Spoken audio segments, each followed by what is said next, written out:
Vilabu vya Simba, Yanga pamoja na Azam vimetamatisha mzunguko wa kwanza wa ligi kuu Tanzania bara, yani NBC Premier League.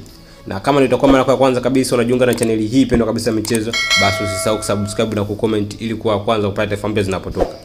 Bwana, ligi kuu ya NBC imetamatisha mzunguko wa kwanza wa ligi hiyo, huku ikishuhudia vilabu vilivyomaliza nafasi ya 3 msimu uliopita vyote vikipata matokeo mazuri. Klabu ya Young Africans, mabingwa watetezi wa ligi hiyo, walishuka uwanjani kuwakabili vijana kutoka pale mkoani Mwanza, klabu ya Pamba. Katika mchezo huo umeshuhudia klabu ya Young Africans ikiibuka na ushindi wa goli 3-0 dhidi ya klabu ya Pamba. Magoli ya klabu ya Young Africans yalifungwa na winga mshambuliaji wa klabu hiyo Max Zengeli, raia wa Kongo, pamoja na kiungo mshambuliaji Mohamed Dumbia, pamoja na lile goli lilofungwa na Mdasiri Yaya Basi ambaye alitokea bench. Katika mchezo huo kitu cha kusisimua ni pale klabu ya Young Africans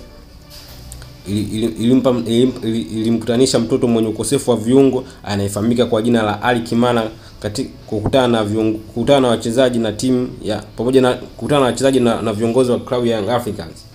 Hii ni jambo zuri sana la kuigwa katika vilabu vyetu vya hapa Tanzania, kwani matukio kama haya hata vilabu vikubwa pia hufanya hivyo. Kwa mfano klabu ya nchini Uingereza, klabu ya Liverpool ya pale nchini Uingereza msimu uliopita walifanya tukio lilogusa mioyo ya watu wengi sana.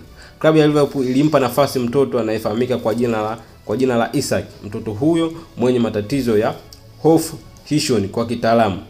Ila Liverpool ilimpa nafasi mtoto huyo kukutana na wachezaji wa klabu ya Liverpool na hata kuingia nayo uwanjani katika mchezo wa ligi kuu ya pale nchini Uingereza baina ya klabu ya Liverpool na klabu ya Manchester City. Tuachane na hayo, turudi katika ligi kuu ya NBC sasa. Majira ya saa 3 usiku klabu ya Azam nao ilishuka uwanjani kuikabili klabu ya Mbeya City. Katika mchezo huo imeshuhudiwa klabu ya Azam ikichukua alama zote 3 muhimu na kuanza vizuri ligi hiyo. Azam imefunga Mbeya City magoli mawili kwa bila. Magoli ya Azam yalikuwa kambani na mshambuliaji wa klabu hiyo Nasr Sadun pamoja na kiungo mzawa Faisal Abdalla Fetoto. Huu ni mwanzo mzuri sana kwa kocha mzuri kwa kocha Fry Benge, kocha huyo mpya wa klabu ya Azam. Naam, klabu ya Simba ndio wao walikuwa wa mwisho kutamatisha mzunguko wa kwanza wa ligi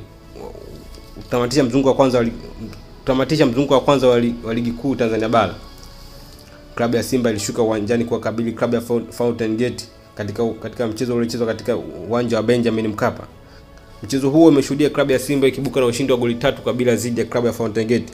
Magoli ya Simba yamefungwa na Rushen Delok kwa kichwa, na huku goli lingine likifungwa na kiungo mshambuliaji wa klabu hiyo Jean Shazia pamoja na lile lilofungwa na striker wao mpya Soa. Hii inafanya klabu ya Simba kuondoka na alama 3 muhimu katika siku ya leo, na hivyo kukusanya alama 3 muhimu katika mzunguko wake wa kwanza. Naam, na kama ndio mara ya kwanza kabisa unajiunga na channel hii, basi usisahau kusubscribe na pia kucomment ili kuwa kwanza upate taarifa mpya zinapotoka za hapa Tanzania na vile vile hata nje ya mipaka Tanzania. Kwaheri kwa